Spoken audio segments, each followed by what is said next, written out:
بسم اللہ الرحمن الرحیم۔ بسم اللہ الرحمن الرحیم۔ بعض قرآنی کلمات کی عظمت و فضیلت۔ لا الہ الا اللہ کی عظمت و فضیلت۔ کلمہ توحید لا الہ الا اللہ قرآن کریم کے 2 مقامات پر آیا ہے، جن میں سے پہلا سورہ الصافات آیت 35 اور دوسرا سورہ محمد آیت 19 ہے۔ نبی اکرم صلی اللہ علیہ وسلم کی متعدد احادیث سے اس کلمہ لا الہ الا اللہ کی عظمت و اہمیت کا فتح چلتا ہے، حتیٰ کہ ایک حدیث میں ہے کہ خلوص دل سے اس کا اقرار جنت میں لے جانے کا باعث ہے۔ چنانچہ صحیح مسلم اور مسند احمد میں حضرت عثمان رضی اللہ عنہ کہتے ہیں کہ رسول اللہ صلی اللہ علیہ وسلم نے فرمایا، جو شخص اس حال میں مرے کہ اسے لا الہ الا اللہ کے سوا کوئی معبود برحق نہیں کا علم و یقین ہے تو وہ جنت میں جائے گا۔ اسی طرح موت کے وقت لا الہ الا اللہ کہنے والا بھی جنتی ہے۔ چنانچہ سنن ابو داؤد، مسند احمد اور مستدرک حاکم میں حضرت معاذ بن جبل رضی اللہ عنہ کہتے ہیں کہ رسول اللہ صلی اللہ علیہ وسلم نے فرمایا، مرنے کے وقت جس کی زبان پر آخری الفاظ لا الہ الا اللہ ہوں گے وہ جنت میں جائے گا۔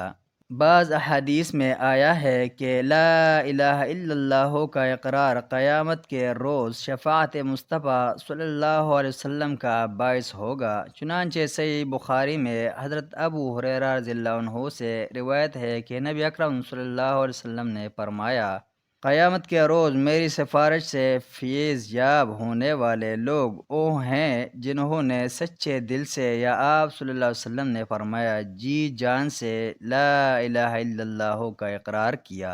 قرب الہی ہر مسلمان کی تمنا ہے۔ ایک حدیث رسول صلی اللہ علیہ وسلم کی روح سے لا الہ الا اللہ کا کثرت سے وظیفہ اللہ تعالیٰ کی قربت کا ذریعہ ہے۔ چنانچہ سنن ترمذی میں حضرت ابو ہریرہ رضی اللہ عنہ سے روایت ہے کہ نبی اکرم صلی اللہ علیہ وسلم نے فرمایا، جب بندہ سچے دل سے لا الہ الا اللہ کہتا ہے تو اس کے لیے آسمان کے دروازے کھول دیے جاتے ہیں، یہاں تک کہ وہ عرش تک پہنچ جاتا ہے، بشرط یہ کہ کبیرہ گناہوں سے بچتا رہے۔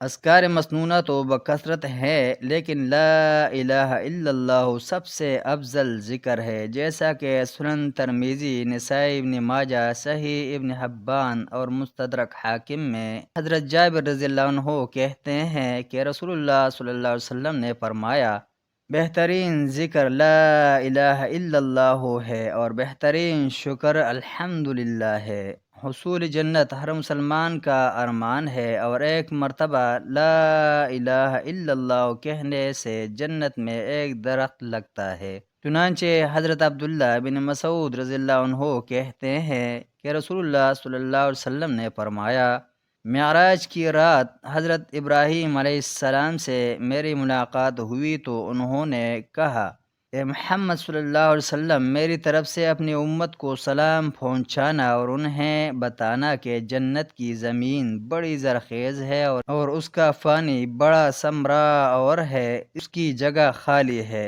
اور اس جنت میں درخت لگانا، سبحان اللہ، الحمدللہ، لا الہ الا اللہ اور اللہ اکبر کہنا ہے۔